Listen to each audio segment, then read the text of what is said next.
Okie dokie. Okay, good morning. We're talking about today specifically the UPK 43035. Now, you've probably heard me talk about it before, but the UPK is the second part to most of our assessments. It goes activities and then into UPK. If you haven't read the learner guide and you have not answered the activities with an open and learning mind, you've just copied them over, you'll find the UPKs get harder and harder and harder because they're designed to have you utilize your own thinking, strategy, problem solving, analysis, discussion, explanation. So when you start talking about all of these big words, it's a bit different than just writing something in the gaps. The first question is identify one example of an on-site communication tool that you would use during your work. Make a list of at least 4 benefits of the tool. Make your presentation in bullet point form. So that one, I really like that one because there's so many different kinds of communication tools, and this one starts getting you thinking about those tools. Mobile phones, two-way radios, communication boards even. A communication board, one of the best things about a communication board is you're not sort of poking or pointing at one person and saying, I need to talk to you. I've got an issue with you or anything like that. It's more a communication method that's for everybody. So they're all in the book. They're all really easy to find. Then we move on to question 2. Why is it important to complete an incident report? Now, one of the most common things that I get from people is, oh my God, there's so much safety in here. It's so repetitive. If we have a look at each unit as a standalone, which these are written as a standalone, every single one of them has to have a safety section. We just can't get around it. And because it's so repetitive, it should be really easy to answer. You should have those answers just down pat. Question 3, drawing on your own research. So this means you're actually going to have to look outside the book, and you're going to have to tell me where you looked, whether it's Google or you spoke to someone about it. Your own research, as well as the learner guide, write a 1,500-word essay based on the environmental requirements you follow during your working practice.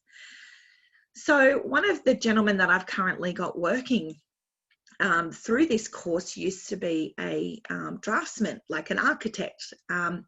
And so he might not be familiar with the cleaning industry. So it's completely okay to for him to talk about the environmental requirements of the work he was in. So he might say, introduce the topic. So you always need to introduce the topic. I used to work in this environment, and when I was in this environment, these are the kinds of tasks that I did. Now, you might not think you have to have too much environmental consideration in drafting, but he might have to have drafted sewage lines. He might have had to draft things like power cables and things like that, solar panels that aren't going to draw too much from the Earth's energy. Environmental requirements, there's a requirement just to have an environmental policy. There's a requirement for all businesses under the legislation. So you need to talk about this stuff, and you need to demonstrate that you understand it, if not on an intimate level, just more on a general level. All industries have environmental requirements, the EPA says, and pull a little bit over from the EPA. Now it says write a 1,500-word essay. You will go through 1,500 words very quickly.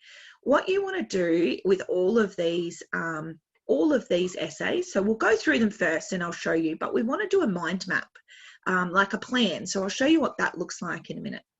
List 4 tips offered by the Environmental Protection Agency for a productive storage area. They are in the book. Question 5. Outline the legislation, the regulations, the code of practice, and industry advisory standards that are relevant to your work. In this instance, I would choose cleaning because it is going to be that little bit easier to find. Present your answer in an essay of no more than 1,500 words. So if it includes all of those things, I don't mind if it's not 1,500 words.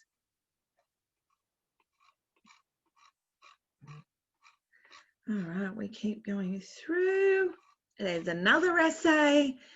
Question 6, identify 3 examples of safe handling techniques you utilise when working with hazardous chemicals. I don't think that they were very easy to find, so you are going to have to go into the learner guide, which I've got in front of me.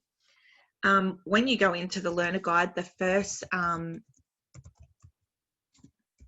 thing that I do is I go straight to the contents.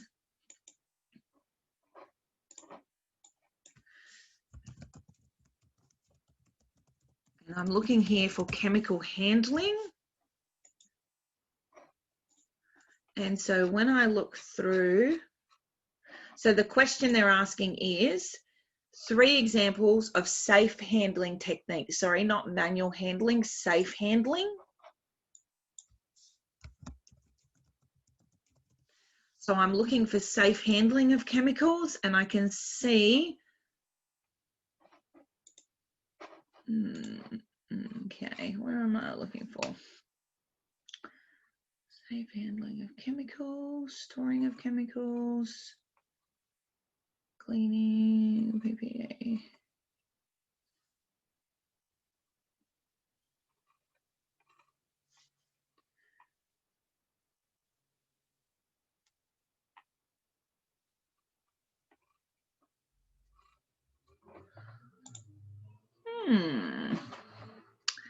We're going to have to find that one.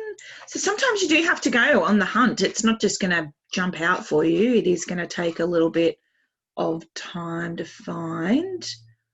Okay, so safe handling techniques might include, I've found the answer. Now I'm just going to find what page it is to help you guys out a little bit more.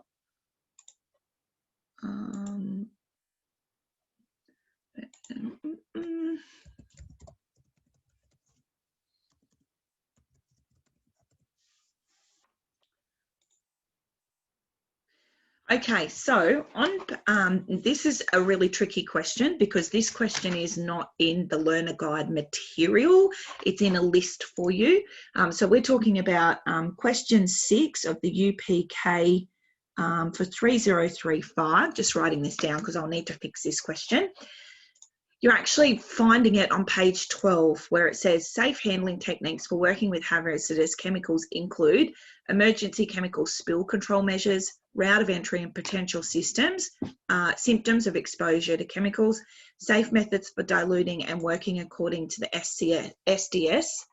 Now, I can't find those 4 in the content in that order, so it's kind of a little bit obscure, that question, but what it means is they're expecting that you have read and reread and really understood, like I mean really understood this unit. Okay, so it basically, I'm just trying to find where it's actually got chemical handling and see if I can find it.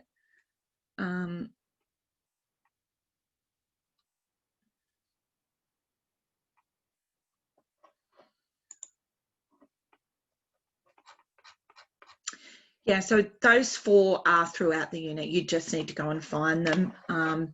So question 7, explain how you would handle the following waste. Chemicals past their expiry date.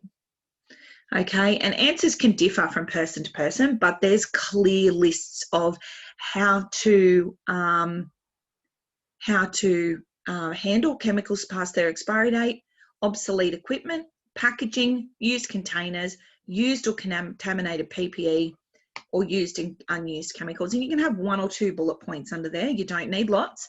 Each one of these has 1 or 2 bullet point answers. Question 8.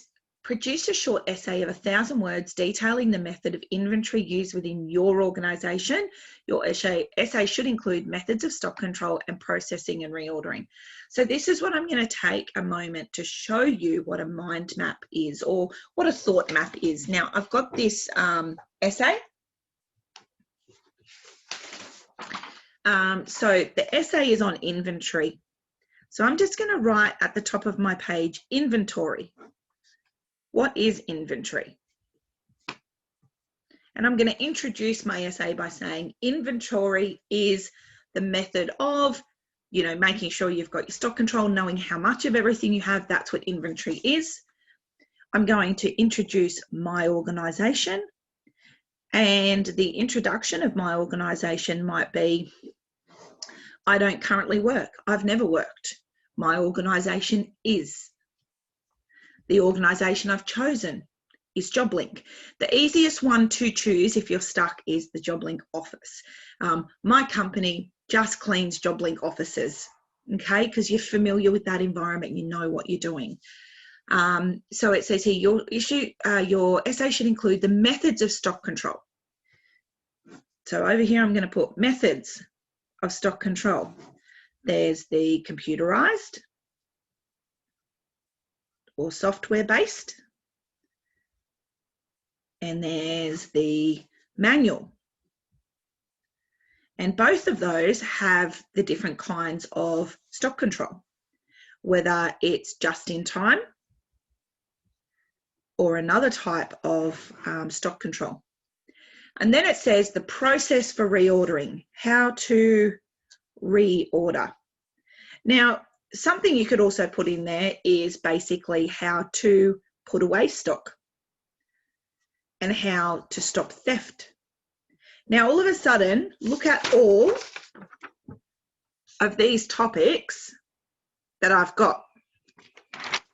I've got 1, 2, 3, 4, 5, 6, 7, 8, 9. I've got 9 sections and I've got 1,000 words, which means I only really need 100 words on each. And that's nothing. That's so quick. So every time you're asked to do an essay, I 100% recommend that you pull the question apart into sections, okay? Because this is asking you, detail the method of inventory. What is inventory? How do you use it within your workplace? Tell me about your workplace. Include the methods of stock control, whether it's manual or electronic. How you reorder. Do you reorder on minimum or maximums? Okay, so when you're planning your essay, don't just start writing. I see so many people just start writing. I think, what are you doing?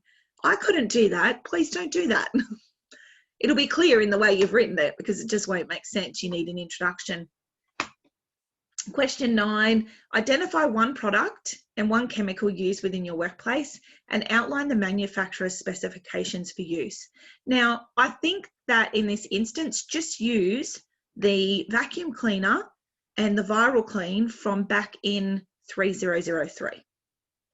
Use the Pullman vacuum cleaner and Viral Clean because all the information's there. Okay, you need to demonstrate an active awareness of different instructions and guidelines. So chemicals have different instructions. If it's heavily soiled, use this dilution. If it's not heavily soiled, use this dilution. So you need to make sure that you talk to me about all the things that are on the back of that chemical, what it's used for. Talk about it. Now, when it says outline, you can use bullet point form, which is really cool. So you can just say name of chemical, first aid, ingredients, use, dilution, contact time. Very easy, that one. Question 9. All right, now that's the end of the UPK. So that is not a difficult UPK, but a lot of people look at the essays and freak out. As I said, if you chop up the question, that's where it gets a lot easier, and you can group them together if you like.